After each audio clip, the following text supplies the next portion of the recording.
Hello, hi guys! Magandang hapon sa inyong lahat.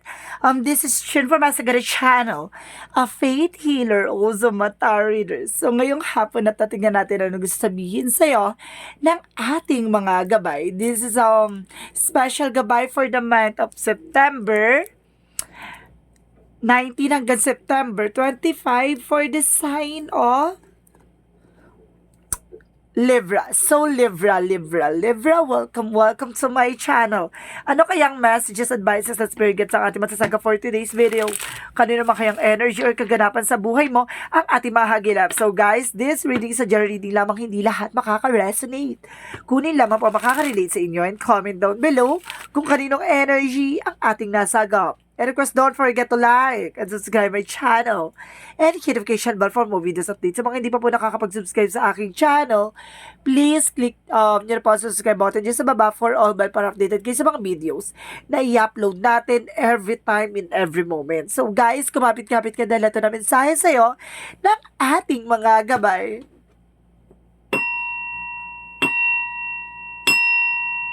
Angel Spirit, messages. Ano ang pinaka-mensahe sa'yo ng ating mga gabay? For the sign of Libra? There's a temperance. So, perfect timing. Taray. May pa-shining kineso dito with a rainbow in the sky. Taray. May rainbow dito is ibig sabihin dito, after the storm, there's a rainbow. There's a perfect timing shining through. So, let's see. What is additional messages? At the same time, there's Eight of Cups. And of course, sinasabi na moving on or makakaalis ka na sa situation or nakaalis ka na sa situations, diba? Kumbaga may mga pinagdaanan ka na maaaring nalagpasan mo na. With the devil energy dito na sabi, there's a negativity. Let's see what is the negativity na bibigay sa'yo ng imprisonment, no? You're feeling entrapment dito. Let's see. There is a Queen of Wands. There's a stability and control. No? And I have a confidence. And of course, there is a Seven of Coin that represent of harvest time. No? So there's a harvest time. Or there's a profit, rather. Or so sabi dito na there's a waiting for na kumbaga yung kung ano yung tinanim mo siya itong aanihin mo. No? And of course, there is an Ace of Wands. There is a new fresh ideas, a new beginning. Diba? What is the Temperance? And of course, there is a Palace of Cups. It means there's a happiness, no? Kumbaga, bigla ka magiging masaya dito kasi kumbaga, binigay na yung timing or pagkakataon sa'yo with the Four of Pentacles. Kumbaga, protect your power, protect your energy. No? Kumbaga, ngayon, kumbaga, binabudget mo na yung about sa finances mo. No? Natauhan ka na. Kumbaga, naliwanagan ka na. So, what is the devil energy? So, there's a hermit card. Ibig sabihin talaga, etong devil na to is a spiritual. So, ibig sabihin dito, may taong gumagawa sa'yo ng hindi maganda with the black magic involved, no? Kumbaga, it's either nilalagyan ka ng sumpa or nilagyan ka ng sumpa or there's a black magic. Kasi itong black magic din po kasi ay hindi ka lang kayang gawa ng pampamalas, no? Ang gawa ng black magic ay kula, may kaya kang bigyan ng sakit, kaya niyan sirain ng relasyon, kaya niyan sirain ng negosyo, diba? Kumbaga yan ang kaakibat ng black magic. And of course, there's a hermit card. And of course, there's a soul and enlightenment na nagkaroon ka ng clarity. Nagkaroon ka na ng kaliwanagan. Or some of you nagpatingin na, no? Sa albularyo or something na faith healer na nakatulong sa kanya, diba? What is the Queen of Wands? And of course, makakatulong din sa inyo yung cleansing at the same time. And of course, there is a King of Cups, King of Coin, no? Maging practical ka dito about sa finances. And of course, have confidence, no? Kumbaga, alam mo sa sarili mong kaya mong kumita at kaya mong tumayo sa sarili mong paa. Ganon. Kumbaga, sinasabi lang sa'yo dito na kailangan mo i-secure about sa finances mo. Maging maingat. What is the Seven of Coin? Okay, represent the Queen of Cups. There's a healing, no? Kumbaga, merong healing dito na kumbaga, makukuha mo. And of course, parang may nasa-sense ako dito na merong mother figure na lagi nag-aantay na kuryo o sakod ng ano, ng anak niya or something ng asawa niya. Meron dito ang mother figure na nag-aantay ng kuryo or sahod. What is the Ace of Wands? There's a Seven of Wands. There's protect your power, protect your energy, no? Kailangan mo ng protection na ng sarili mo kung gusto mo magkaroon ng bagong simula at panibagong pagbabago, no? So, what is the Temperance of the Palace of Cups? And of course, there's a Empress card, there's a revert, no? And retreat, no? Kailangan mo nang kumawala sa mga situations na alam mong hindi healthy. Kumbaga, sisimulan mo na yung panibagong chapter ng buhay mo or magkakaroon ka ng panibagong negosyo, trabaho, ganon. So, what is the Eight of Cups and of course the Six of Coins? So, there's a Five of Swords in reverse daw. Okay, thank you. So, sinasabi dito, guys, na there's a fair fight, no? May patas na laban dito. Mayroong, kumbaga, nakaalis ka na sa sitwasyon ng traiduran, no? Kumbaga, sinasabi sa'yo dito na, kailangan mo na talagang tuluyang makaalis dyan. Moving on, no? And of course, the Four of Coins, kumbaga, protect your power, protect your energy. Kailangan mo na matauhan at kailangan mo nang matuto, no? About sa finances. Or rather, natuto naman na. And of course, there is a Four of Wands. There is a celebration, no? Kumbaga, natuklasan at nalaman mo na, no? Kumbaga, this is it, no? Hindi niya na maharang ang kasalan or hindi niya na mauundat ang kaligayahan, no? Kumbaga, there is some Four of Wands represent a twin flame energy, a soulmate connections. So, what is the Queen of Wands with the King of Coin? So, there's a Two of Coin that represent a balance. Na magiging balance ka physically and mentally and of course, practicality and spirituality. No? Kailangan mo maging balance. So, what is the Seven of Coin, the Queen of Cups? Pero kasi sinasabi dito with the Two of Swords, there's a decision that you need to make, no? Kailangan mo na magdesisyon, no? And of course, there's an indecision. No? Nahihirapan ka magdesisyon dito. So, what is the Ace of Wands and of course the Seven of Wands? And of course, there is a Knight of Wands. Kumbaga, there's a slow and steady. Have a patient, no? Kumbaga, sinasabi sa'yo dito na slowly but surely. Na basta, sinasabi pag-ingatan mo kung ano yung hawak-hawak mo. So, let's see what is the overall. Okay, thank you. About daw sa finances. Let's see. About sa finances, career, negosyo, trabaho, na buhay. No? Gusto rin nitong malaman ng ating angels at ilalahad daw sa inyo. Diba? Sinasabi sa inyo dito, there is a magician, manifestation. May isa sa katuparan ditong trabaho o business. Kung it's either, see? There's a death card. Kumbaga, there's an ending and a new beginning. Magsisimula na panibagong chapter ng inyong negosyo o trabaho. Or some of you guys, nagtayo ng bagong negosyo. No? Diyan na magsisimula ang panibagong chapter. O sinasabi na Page of Swords na get more information. No? Kailangan mo muna makakuha ng information dyan regarding dyan sa trabaho o negosyo papasukan mo.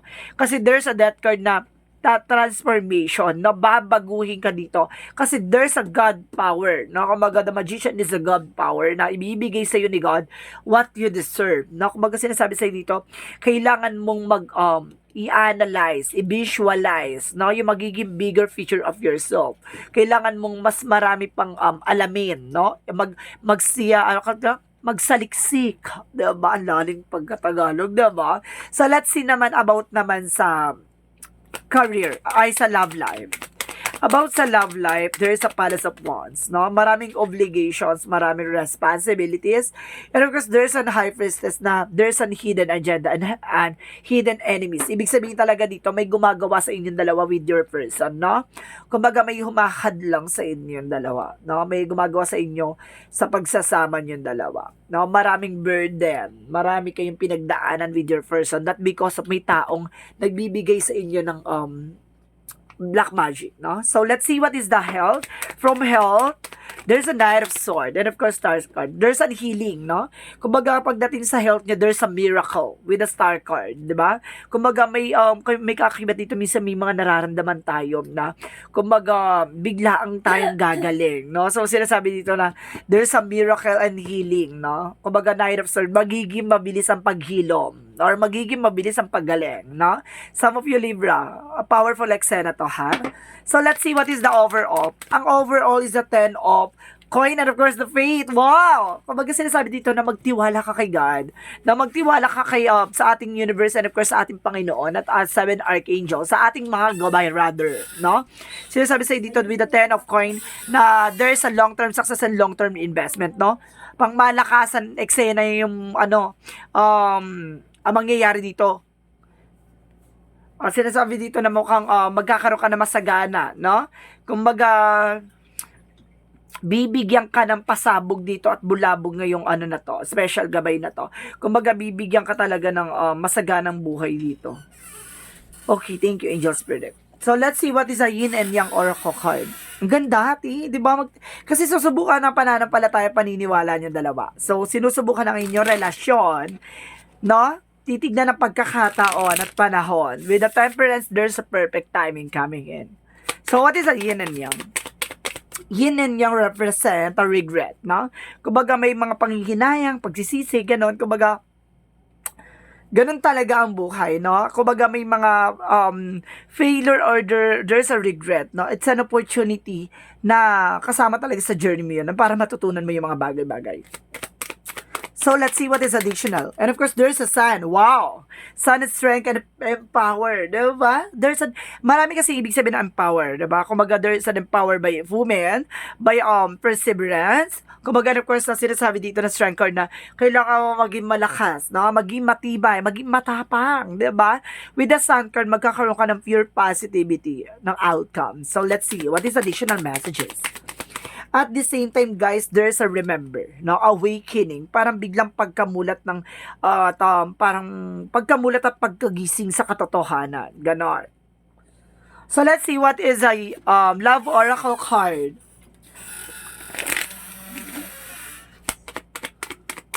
What is the love oracle card? Okay, there's a palm tree. Ibig sabihin na sa palad mo talaga na magkakaroon ka ng stability and security. Wow! And of course, sinasabi sa'yo dito, there's a date. Some of you guys, meeting someone new or something dating, diba? Or plan. And of course, there's a karmic relationship. Ayaw, diba? Kumbaga, there's a soulmate and of course, twin flame with a karmic relationship. Kaya nagkakaroon ng struggles, ng, kumbaga, ng burden ng inyong relationship. Kasi, ganun talaga, no? Kumbaga, pag kasama ka sa karmic relationship, it's either letting go and loving you or together, diba? And of course, talagang may everlasting promises ng pangmatagalan, diba? Dalawa kasi yan ay may mga ibig sabihin ng karmic relationship. May mga pinagdaanan na nagwakas. May mga pinagdaanan na nagsama hanggang dulo, no? Kapag karmic relationship talaga, pag nalagpasan nyo yan, kayong dalawa with your partner, magsasucceed kayo at the end of the time. So, let's see what is additional messages. Nga lang talaga kapag karmic relationship, ang daming pagsubok, ang daming mga na gustong-gusto mo ng bitawan at bumitaw. Pero, kumapit ka. So, what is the Moonology? And of course, meditation and contemplate. Na kailangan mo magdasal at kailangan mo talaga magmuni-muni at the same time. And of course, don't let your past hold you back. Huwag mo na balik-balik yung nakaraan, no? Kumbaga, maging lecture na sa'yo yan at huwag mo nang muling balikan. And of course, you are good enough, no? Sapat ka na and okay ka na, diba? At sapat ka na. To Charis. So, let's see what is additional messages. And of course, sinasabi dito, there's a failure. Diba? Opportunity to learn yung mga bagay or mistakes mo sa buhay. And of course, there's a uniqueness with a judgment. Diba? Kumbaga, may kanya-kanya tayong pagdadaanan. Diba? Iba man yung mga bagay na nararanasan mo, depende na lang yung kung paano mo dadalhin yung situation mo. Diba? Yung iba dyan, mas matindi. Diba? Pero, diba? Lumalaban. Yung sa'yo minsan mahina, kumbaga, papitik lang. Pero iritang-irita ka na parang pinakasakalokban ng langit at lupa, di ba? Pero, kumbaga, depende kasi yan sa tao rin, no? Kumbaga, kung paano mo dadalhin yung situation. So, let's see what is additional messages. And of course, there is a unicorn. There is enough trust, diba? Magtiwala ka kay God. Magtiwala ka sa ating universe. There is an honest truth to yourself, diba? Hindi mo kailangan mag-pretend, diba? Kapag gusto mong umiyak ka, bitawan mo yung iyak na yan. Kasi yan ang magsisilbing pain mo. Ay, magiging power mo, yung pain na yan. Diba? Kasi pag naiyak mo na yan, tis, diba? Sa susunod na araw, kumbaga, unti-unti na nakikleansing na yung mo, yung pakiramdam mo. At the same time, there's a confident, no? Kumbaga, meron kang lakasan ng loob, no? Maging matibay at maging matapang, no? Kaya mo nang harapin yung mga pinagdadaanan. And of course, there's a lesson. Diba? I told you, diba? There's a lesson. Diba? Yung mga pinagdaanan mo na yan, hindi yan pa basta-basta ganun-ganyan lang. Diba? Kumbaga, may purpose yan. So, what is the energy? What is the energy? There's a attachment, no? Some of you, kumbaga mabilis ka ma-attach, kaya mabilis ka masaktan. Kaya maghinay-hinay, tiha. And of course, there's a door to romance. Talaga may pintuan talaga para sa pakilig at para sa pagmamahal. Taray, ti. Di ba? Hindi lang puro pakilig, di ba? So, let's see what is additional messages. And of course, there's an infinite abundance. See? Talagang ang abundance sa'yo ay talagang pangmatagalan, 'di ba? At ang walang wakas, 'di ba? Kasi nasa sa yan eh. Kung ikaw ay talagang nature na sa'yo ang masipag at nature na sa'yo ang talagang pagtsatsaga sa mga bagay-bagay, talagang nasa line mo talaga na magkaroon ka na masaganang buhay. Pero kung ikaw ay hihila-hilata, walang mangyayari, di ba? Dadapa ka talaga. And of course, there's a trouble. There's a lot of, journey. And of course, path, no? May mga paglakad at pag-alis ka dito, no? It's either from your work or for your, unwind. Baka may gala ka lang para lang mag-travel for your loved ones, no? Or may travel ka for your work, no? Baka tinatawagan ka sa ibang bansa, or baka aalis ka, some of you baka seaman, or some of you baka teacher sa ibang bansa, or some of you baka OFW, di ba? Hindi mo masasabi ang kapalaran kung paano ka paliliparin ng eksena. Di ba? Paliliparin dahil yan kumbaga travel, it means by air. No? It's either air or land. Okay. Okay, sinasabi na true love. Wow, true love exists. Wow. This is the romance of a lifetime, di ba? Totoo naman talaga ang true love talaga is existing, no? Kumbaga talagang hindi naman kita true love kasi talagang kasama po until ngayon. May mga true love na yung iba lumisan na, 'di ba? Pero bahal na pa rin yung asawa niya. Yun pa din 'yon, 'di ba? Marami kasi ang definition ng true love. Depende yan sa tao. So let's see what is additional messages. And of course, there's a recovery. Makaka-recover ka na raw, ha? And of course, there's a victim. Maaaring biktima ka lang. Biktima ka ng mga nismosame. Biktima ka ng mga mambubudol, char. Ganon, or something, diba? Kaya maging aware, ha? So, let's see what is additional messages for you for the chakra. There is a prayer na kailangan mo magdasal, dasal-dasal ka. Okay, kung nagdadasal ka, kailangan mo siguro ng mas malalim na dasal. No, kailangan mo nang magdebosyon at kailangan mo talaga magpondo sa sarili mo. Kasi there's a negativity dito. And of course, there's an information na despondence. Kumbaga minsan naguguluhan ka, minsan parang kumbaga naiirita ka, ganon. Kumbaga sinasabi sa dito, parang ano ka ba? Parang ano ka dito? Parang stress, ganon, depressed, ganon. Kumbaga sinasabi sa dito na kailangan mong makabangon dyan, no? Kailangan mong makaalis dyan. So, what is Archangel Michael messages? Magdasal ka lang kung nai-stress or nade-depress ka, ha? And because explore your options, no? Kumbaga, tignan mo pa yung mga magagandang eksena mangyayari sa, or tignan mo pa yung mga ways, no? How to recover or how to getting away from the situation, no? And of course, there's a focus upon divine perfect health. So, ibig sabihin talaga dito, kumbaga there's a stress and depressed talaga some of you, ha? So, ibig sabihin dito, kailangan mong tignan din yung sarili mo, no? Masyado ka ng para kang kumbaga nawawala na sa wisyo. Kailangan mo magdasal, tiha, at tutukan yung sarili mo. Baka na-stress ka kasi iniwan ka or na-stress ka kasi sa problema. Lahat tayo may mga problema, lahat tayo may mga pinagdadaanan, pero depende na lang yan sa nagdadala. Kaya sinasabi sa inyo na lumapit kayo sa taas, magdasal, at isurrender sa kanya lahat at kumilos at gumalaw. No? What is the Jesus loving quotes? You are the light of the world. So, some of you guys, ikaw ang magsisilbing liwanag, 'di ba? Sa pamilya mo, sa sarili mo, sa ibang tao, sa kaibigan mo, no? Kumbaga, may mga kanya-kanya tayong purpose sa buhay, 'di ba? Malay mo, ikaw pala yung makakapagbigay ng advices sa kanila, sa ibang tao, o ikaw yung makakatulong sa kanila how to recover, 'di ba? Sa ano lang, sa vocal lang, 'di ba? Sa verbal lang. At the same time, there's a yes, no? Kumbaga sinasabi dito ni Archangel Raphael na kumbaga maaaring pagalingin ka niya at maaaring ang kagalingan ay magmumula sa iyo, 'di ba? Kumbaga sinasabi sa dito na kung hindi mo tutulungan ang sarili mo, hindi ka makakaalis sa situation.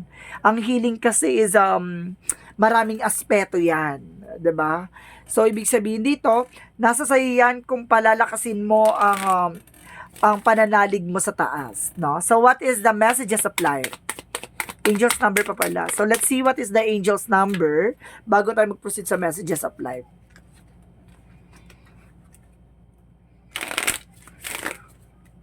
Alam nyo guys, ang daming ganap at ang daming na energy na nasagap natin dito ha, in fairness. And of course, there is a 0, I am creator. So, let's see.